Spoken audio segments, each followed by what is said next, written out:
I want to take one last look at the Nernst equation here, and this is what we call a concentration cell. If you were looking at the cells in your body, the cells in your body have salt solutions inside them and outside of them.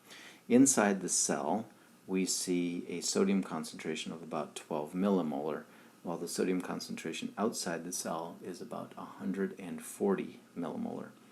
On the other hand, the potassium is about 5 millimolar on the outside, and potassium plus on the inside of the cell is about 140 millimolar. So I want to calculate what is the potential across that cell membrane for the potassium. Right? So what I want to do is break this up into two different half cells. In the outside of the cell, we have 5 millimolar potassium plus, and on the inside of the cell we have 140 millimolar potassium plus. Right?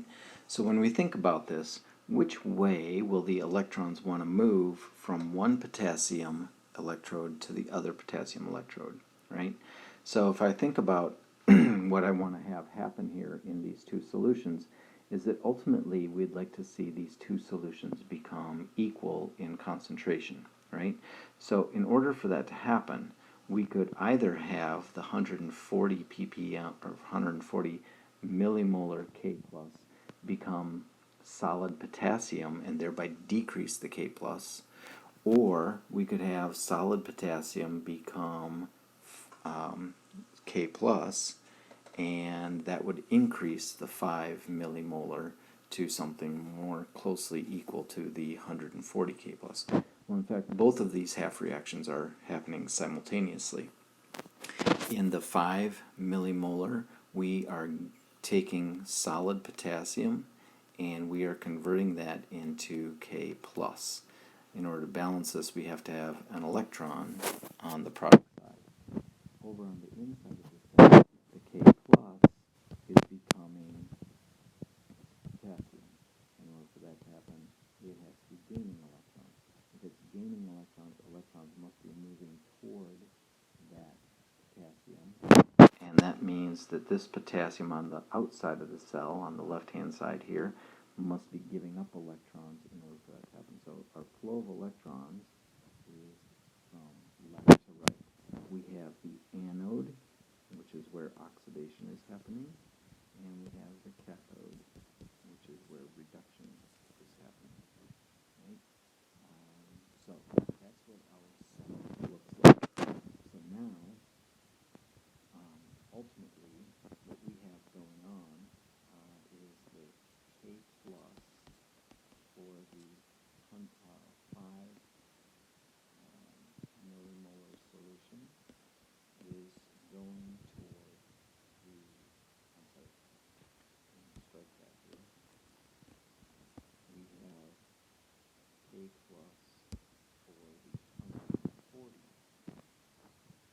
The 140 is over here, and this is the 5 over here. So this is the K plus for the 140 millimolar is going to become the K plus in the 5 millimolar solution.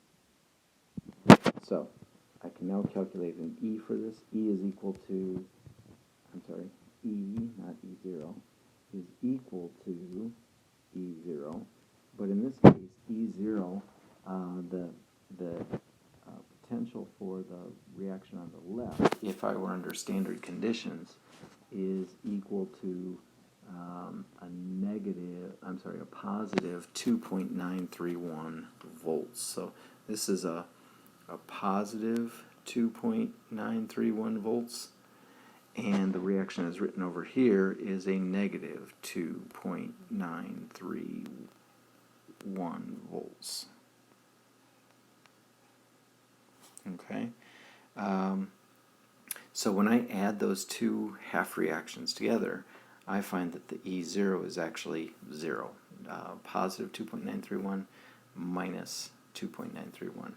And then I have to subtract from that the R value, so 8.314 times the temperature, And in our cells, we're looking at a temperature of about 37 degrees Celsius, which is 310 Kelvin. Right? So that's RT divided by N, so that's 1, divided by the 96,485, and then we're going to take that times the natural log of Q, and in this case Q is the products, so it's 5 divided by the reactants, which is 140, right? So when I do all of that, you should come up with this being equal to negative of a negative 0.089 volts, which is equal to a positive 89 millivolts. So now we know what the potential is across the cell membrane when it comes to at least the potassium part of that membrane.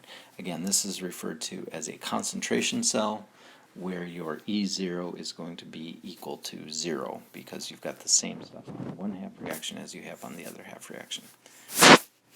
There it is.